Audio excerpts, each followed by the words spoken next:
Hey everybody, it's Thursday. Looking pretty overcast. I decided gonna go for a bit of a bike ride. Yeah, today's the first day of the stay-at-home order. Not really sure what's different about this one.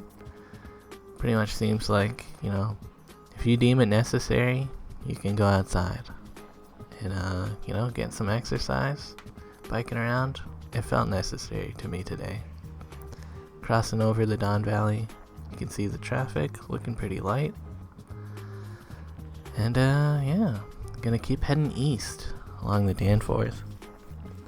I'm riding the entirety of the bike lane. As you can probably tell from the title of the video, I'm gonna go check out the bluffs. And I've never been over there before, so some days you just wake up and you want to go somewhere new. So I'm still on the Danforth. Eventually the bike lanes end. But I'm going to go south on Warden, which isn't too far off of the end of the bike lane. And I wasn't expecting to check this part out. I don't think this has a real name. It just seems like a little public access to the bluff over here. But it's not really like a park or whatever. So, yeah, I'm kind of surprised that there's a gate on this fence and it's just wide open. And it seems like maybe you could walk down here. It is pretty steep though. There's a couch that someone's dumped. That's a shame. And for a bit there I was like, maybe I'll check this out.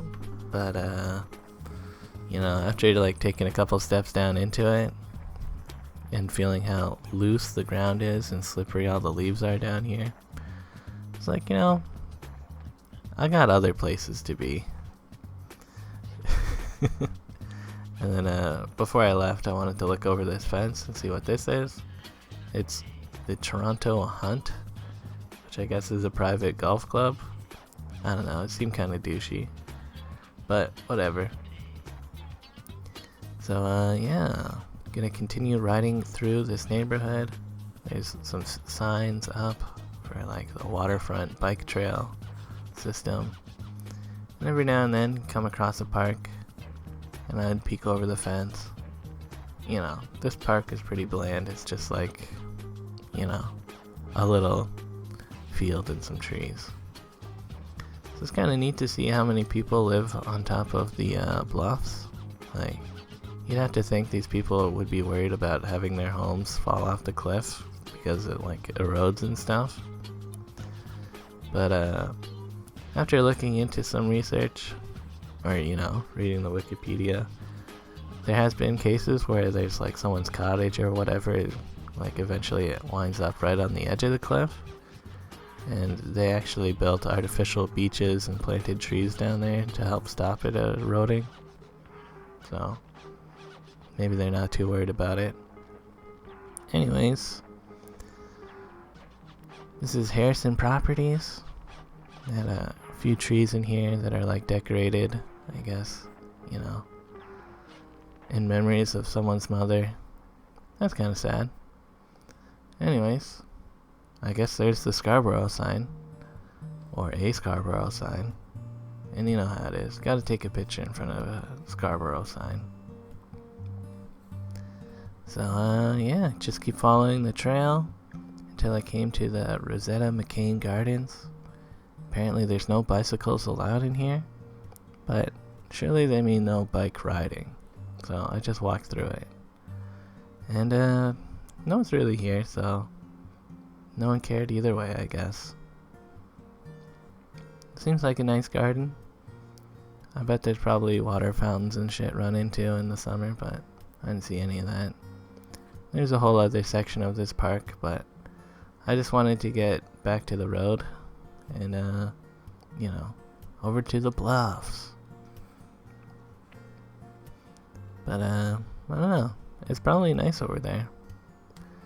So, little short section, and I wound up at Scarborough Heights Park. And, pretty long road that descends down to the water.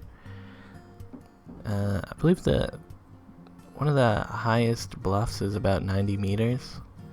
So that turns out to be like 25 stories of a building kind of thing. So they're actually pretty tall. Definitely doesn't feel like that in the pictures, but when you're down there, they're pretty big looking. So yeah. Down at the first pier or like water break, whatever this thing is. I'm gonna go check this out. Pretty eerie day to go to the water, I guess. You know, just looking out here, you can hardly tell where the sky begins and the water ends. You can see it faintly though. I feel like in real life it was harder to see in the video. Just like one of those weird things to look at. And yeah, I was like, gotta get a good pic of my bike here. You know, that's what everybody does when they go on bike trips, is they're like, yeah, gotta pose with the bike. Neat. Anyways, looking back at the bluffs here, not super impressive, like right at the beginning there, but lots of cattails and stuff. That's kind of nice. Unfortunately, there's no pavement here, but I don't know. Feels like this is kind of just to stop erosion, not really meant for a park, which I don't know, a bit of a waste, I guess, because it'd be kind of a nice park, but also, you know, you're just bringing people to these bluffs and they're gonna like step on it and shit. That's how people are, I guess. But yeah, it seems like it's kind of worth checking out at least once. And over to the right is like Scarborough Bluff Park proper. This is kind of just like an extra space, it feels like. And yeah, riding along here, my tires are getting super muddy. But I want to go check out the Bluffers Park. But look at all that mud. It got pretty bad to the point where my wheels would stop turning. Like, I'm just trying to push it and it's not going. So, I don't know. Looking from here, I was like, is the water too high to cross? Either way, I wanted to get the mud off my tires. But eventually, you see those, there's like two people on the other side. I saw them walking along the path nearby me, so you must be able to walk there. Anyways, after knocking off some mud, I was able to, you know, get a stick in there too and like pry out some more. It's gotta actually be like clay or something, because that was some really tough mud. It was breaking the stick. And in hindsight, probably could have just taken out my wheels and then like cleaned underneath of my my mud guards, but I don't know. I got enough mud out that eventually I could ride. And you know, my bike is like ultra muddy and dirty right now, so I kind of just want to go home and clean it. Like last time I cleaned it, I went out in the rain pretty much immediately after, so it's been dirty for a while. But you know, it's not been too big of a deal. And either way, it'll help make sure that like if there has been any salt on my bike, I'll get that off as well. So I'm just taking the same way back that I took to get there. And yeah, pretty much no issue.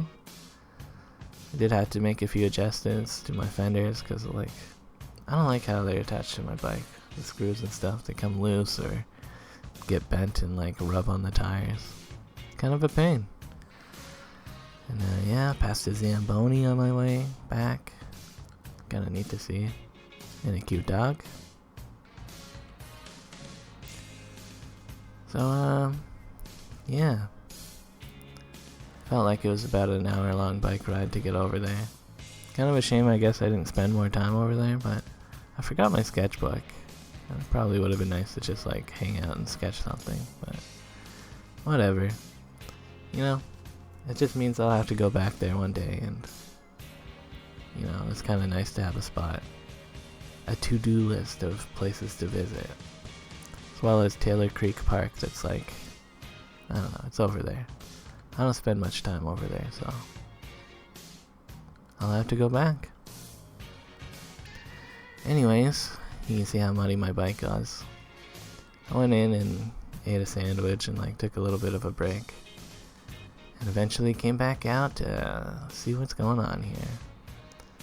So yeah, took out my wheels. Still good wheels. Very bouncy. And a little bit hard to see here, but the mud is just like caked in there. So using my favorite tool, this plastic hook, just scrapes all the mud out. And you know, it is just a plastic hook, but it comes in handy. Back wheel wasn't as bad. It's probably not as close to the tire, so it didn't like get as compressed in there. But yeah, that's the pile of mud after it's wiping a lot of it off. So yeah, I brushed most of the dirt off. You know, the dirt that I could. If I just sprayed it, it would just come muddy again and, you know, make all my brushes and rags dirtier faster. So good to knock it off while I can. And yeah, I started listening to some podcasts, and you know, I'm outside, so I'm just using my phone speaker, and that kind of killed my phone battery. So at one point the cleaning just stops and I'll just show you a clean bike. But yeah, spraying it down, and yeah, giving everything a good wipe. I feel like it turned out pretty good. You know, still a little bit dirty on the tires, but what are you gonna do? And, you know, of course I did wind up missing a few spots, but the important spots are nice and greased and cleaned. You know, just that little dirt in there, but whatever. Thanks for watching, guys. Later.